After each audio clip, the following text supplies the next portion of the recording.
और अभी आपको बताया महकमा मौसमियात की जानिब से मुख्तलिफ शहरों में आज बारिश की नवीद सुनाई गई है। किन शहरों में बादल बरसेंगे, इस हवाले से महकमा मौसमियात की जानिब से अहम बयान सामने आया है।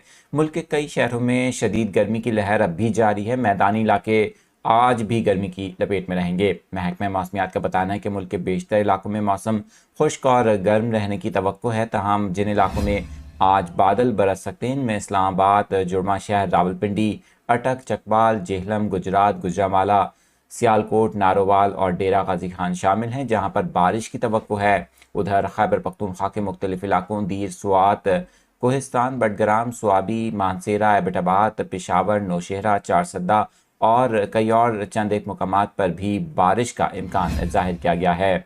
आपको बताएं कि इसी तरह से बलूचिस्तान के भी मुख्तलिफ इलाकों में बारिश का इम्कान है। सिंध के बेशतर इलाकों में मौसम गर्म और खुश्क रहेगा। कराची समेत सिंध में जारी गर्मी की गुज़िश्ता लहर जारी रहने का इम्कान है। ताहम कराची में समुद्री हवाओं से दोपहर के बाद मौसम बेहतर होने की तवक्को जाहिर की गई है।